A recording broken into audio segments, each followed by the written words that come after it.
Tiga bagian di dalam self-konsep Anda. Kita masih lanjut urusan pikiran.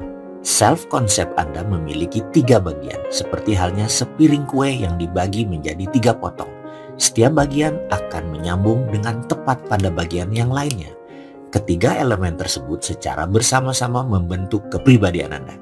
Ketiganya menentukan apa yang biasa Anda pikirkan, Anda rasakan, Anda lakukan, dan semuanya terjadi pada diri Anda. Self-ideal adalah bagian pertama kepribadian, dan ini merupakan bagian dari self-konsep Anda. Self-ideal Anda terdiri dari semua harapan, impian, visi, dan idaman-idaman Anda. Self-ideal terbentuk dari kebaikan, nilai-nilai, dan sifat-sifat yang paling Anda kagumi dari Anda maupun dari orang lain. Self-ideal adalah sosok seperti apa yang paling Anda inginkan. Andai Anda dapat menjadi manusia yang sangat sempurna di segala bidang, itulah self-ideal. Bentuk ideal ini menuntun Anda dalam membentuk perilaku Anda. Orang-orang hebat yang selama ini seperti para pemimpin dan orang-orang berkarakter sukses biasanya memiliki nilai-nilai, visi-visi, dan bentuk-bentuk ideal yang sangat jelas pada dirinya. Mereka tahu benar siapa diri mereka dan apa yang mereka yakini. Mereka mematok standar sangat tinggi bagi diri mereka sendiri, dan mereka tidak main-main dengan standar itu. Mereka adalah sejenis orang-orang yang biasa dikagumi dan dijadikan panutan oleh banyak orang. Dalam berinteraksi dengan orang lain, mereka terlihat pasti dan tegas. Apapun yang mereka lakukan, mereka akan selalu berusaha menjadi sangat keras agar dapat tetap menjunjung tinggi nilai-nilai ideal mereka. Pertanyaan berikutnya, sudahkah Anda mengenal self-ideal Anda? Bagian kedua, self-konsep adalah self-image. Bagian ini menunjukkan bagaimana Anda melihat diri Anda sendiri dan pendapat Anda tentangnya. Seringkali bagian ini disebut inner mirror atau cermin diri. Disinilah Anda melihat ke dalam diri Anda dan menentukan bagaimana Anda sebaiknya bertingkah laku dalam satu situasi tertentu. Karena kekuatan self-image inilah, perilaku Anda di luar diri Anda akan selalu konsisten dengan gambaran yang terdapat di dalam diri Anda. Anda melihat diri Anda sendiri, itulah self-image. Citra yang terpancar keluar adalah apa aslinya Anda. Penemuan self-image ini penting sekali pada diri manusia. Ini merupakan sebuah terobosan besar dalam memahami perilaku dan efektivitas seorang manusia. Dengan cara memvisualisasikan dan membayangkan diri Anda bertingkah laku dalam kapasitas terbaik Anda dalam situasi yang akan Anda hadapi. Sebenarnya Anda sedang mengirimkan sebentuk pesan tertentu pada pikiran bawah sadar Anda. Pikiran bawah sadar Anda kemudian akan menerima pesan ini sebagai layaknya satu perintah dan kemudian akan mengkoordinasikan dengan pikiran-pikiran, kata-kata, dan tindakan-tindakan Anda sehingga pikiran, perkataan, dan tindakan itu akan sejalan dengan pola yang konsisten dengan gambaran yang telah Anda ciptakan. Semua perbaikan dalam hidup Anda akan dimulai dari perbaikan dalam gambaran mental Anda. Citra internal Anda akan mempengaruhi berbagai emosi, perilaku, sikap Anda, bahkan juga bagaimana orang lain akan berinteraksi dengan Anda. Pengembangan self-image yang positif menjadi bagian yang sangat penting dalam mengubah cara berpikir Anda dan kemudian dalam mengubah hidup Anda. Singkat kata, kita meminjam sebuah kata dalam bahasa Inggris, prefix, yaitu men-set sesuatu sebelum terjadi dengan kata if. Ini adalah ilustrasi yang akan saya jelaskan bahwa prefix yang salah bisa menjadi batu sandungan Anda dan citra diri Anda. Katakan Anda mengatakan, nanti kalau ternyata dia tidak mau, bagaimana saya harus bersikap? Itu adalah kondisi if yang dilanjutkan dengan hal negatif atau worst case, yaitu dia tidak mau. Tahukah sahabat yang terjadi nantinya?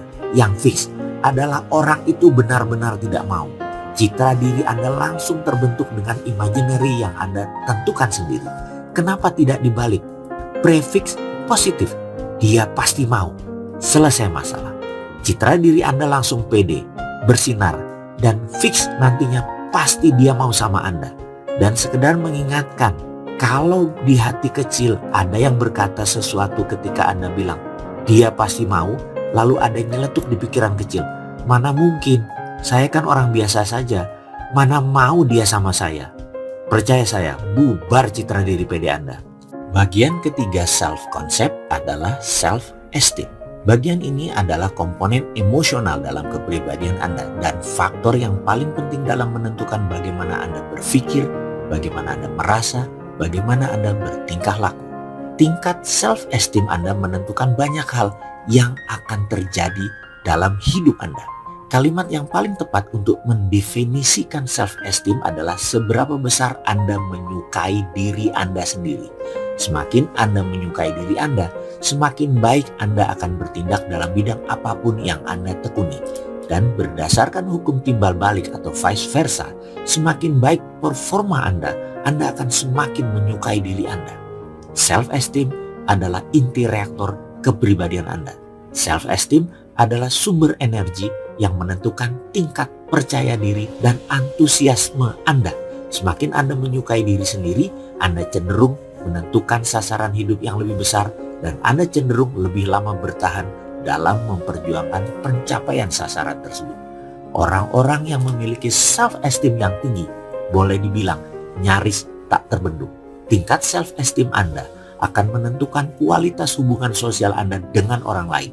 Semakin Anda menyukai dan menghargai diri Anda sendiri, Anda akan cenderung semakin menyukai dan menghormati orang lain sehingga mereka akan merasa lebih nyaman bergaul dengan Anda. Dalam kehidupan bisnis dan karir, tingkat self-esteem Anda menjadi sebuah faktor penentu yang penting. Apakah orang lain mau membeli barang Anda yang Anda jual, mau memperkerjakan Anda, mau melakukan perjanjian bisnis dengan Anda, atau bahkan mau memberi pinjaman uang pada Anda. Semakin baik self-esteem Anda, semakin baik pula Anda bertindak, semakin baik pula pasangan hidup Anda bertindak kepada Anda. Semakin baik juga Anda sebagai orang tua. Orang tua yang memiliki self-esteem tinggi akan membesarkan anak-anak yang juga memiliki self-esteem tinggi. Anak-anak ini akan mengembangkan self-confidence, rasa percaya diri yang tinggi, dan akan berhubungan dengan teman-temannya juga yang memiliki self-esteem tinggi. Rumah-rumah yang para anggotanya memiliki self-esteem tinggi biasanya penuh dengan cinta, penuh dengan tawa, dan penuh dengan kebahagiaan. Jadi, tingkat self-esteem Anda ditentukan oleh seberapa cocok self-image Anda, kinerja dan perilaku Anda saat ini dengan self-ideal Anda. Gambaran seperti apa akan bertingkah laku jika Anda berada dalam kondisi terbaik Anda. Oke, berikutnya saya akan jelaskan perlahan mengenai ketiga hal tentang self-concept, self-image, dan self-esteem yang menjadi kekuatan dan kelemahan kita selama ini. Dan disinilah kunci meletakkan prosperity conscious, kesadaran kemakmuran dalam pikiran kita. Di mana ini adalah domain saya, ini kekuatan saya. Memahami ketiganya memudahkan kita semua untuk merubah segala hal yang negatif menjadi positif. Benar loh, percaya saya, semuanya semudah membalik tangan. Tiga hal mengenai self adalah kunci utama.